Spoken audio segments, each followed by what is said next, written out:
Chapter 8, A Small Smile in a Long Corridor. The hospital in the morning was different from the night. At night, the place was quiet, cold, like a massive machine half asleep. But in the morning, it was alive. The sound of metal wheels rolling across the polished floor, nurses exchanging quick instructions, doors opening and closing, hurried footsteps, and the sharp scent of disinfectant filling the long corridors. Amid all of this, Nora walked with steady steps. Her new prosthetic hand was hidden beneath the sleeve of her dark coat, moving with more confidence than she had expected when she first received it. She had not completely gotten used to it yet, but it had already become part of her daily routine. Beside her walked Adam in silence. His school bag hung from his shoulder, but today was not a school day. It was a medical follow-up day. He had not spoken much since yesterday's session. The silence felt heavier, but Nora asked him nothing. She knew that some wounds could not be opened with words. Behind them, Layan walked with small, uneven steps, sometimes holding the edge of Nora's coat, then letting go to run 2 steps ahead before returning again. The nearly 3-year-old child understood nothing about the pain this place carried. To her, the hospital was simply a large building full of lights. Someone else somewhere else. The back of the building, behind the emergency area, a small truck stood beside a metal delivery door. A tall young man stepped out, wearing a simple black jacket and a large delivery backpack. Han Jiho. He placed 2 large boxes on a metal cart and began pushing it inside. His movements were calm and precise, as if he had been doing this work for many years. In reality, it had only been 2, but it was enough. Enough to learn how to live with nothing. An inheritance he didn't want. Only 3 years earlier, Han Jiho's name appeared in business magazines. The only son of a family that owned one of the largest investment companies in Seoul. The press called him the next heir, but life does not like big titles. A chain of bad decisions, family conflicts, legal battles, and a final confrontation with his father ended everything.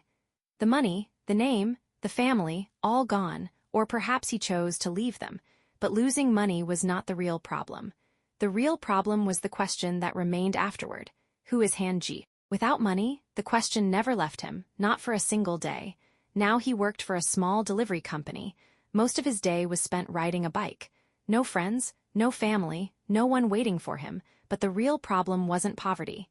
It was fear. Jiho was not afraid of death. He feared something else. Failure.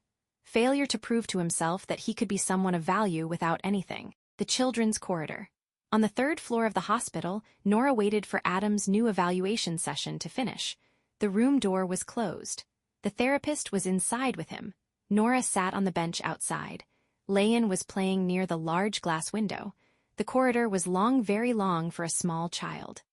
After a few minutes, Nora became focused on reading the papers the doctor had given her during the previous session. Notes, appointments, treatment plans, and when she raised her head, Layan was gone. A small child lost in a big world. Layan was not afraid. To her, the shining hallways were an adventure. She ran a few steps, then a few more. She passed a nurse's cart. Then, near the corner of the corridor, she stopped, because something interesting was there. A large metal cart filled with boxes, and beside it a tall young man pushing it slowly. Han Jiho. He stopped when he felt something touch the edge of his jacket. He looked down. A small child stared up at him with wide eyes. Her black hair was tied messily. Her pink dress was decorated with tiny butterflies. She didn't speak, she only looked at him. Jiho wasn't good with children. In fact, he hadn't spoken to one in years. He bent slightly. "Where are your parents?" he asked quietly. Layan didn't answer. Instead, she did something else. She smiled, a wide, sincere smile without fear.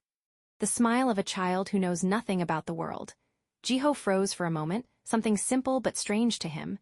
In his work, no one smiled at him. Nurses asked for the boxes.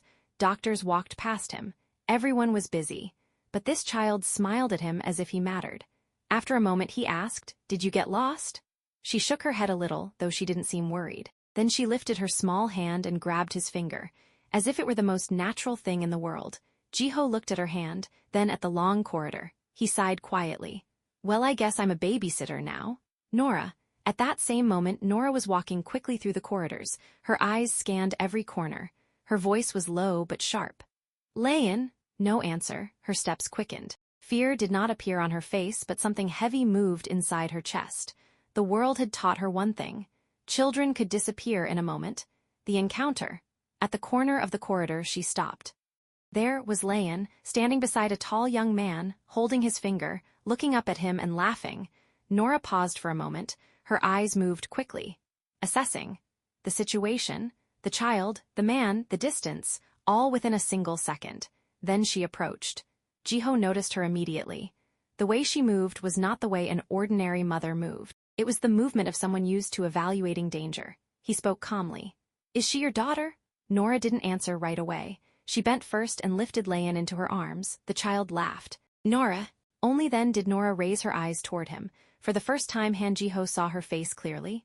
Tall, straight shoulders, light burn scars running along the side of her neck, and hazel eyes. Strangely calm, no fear, no confusion, only assessment. Finally she said quietly, "Thank you." Just one word, but it was sincere. Jiho nodded slightly. "I found her in the corridor." A short silence passed between them. Suddenly Layan lifted her hand and waved. "Bye." Jiho looked surprised. Then he raised his hand and waved back lightly. The first conversation. Before Nora walked away, Jiho's voice stopped her. "Wait." She turned. He noticed her prosthetic hand slightly visible beneath her coat.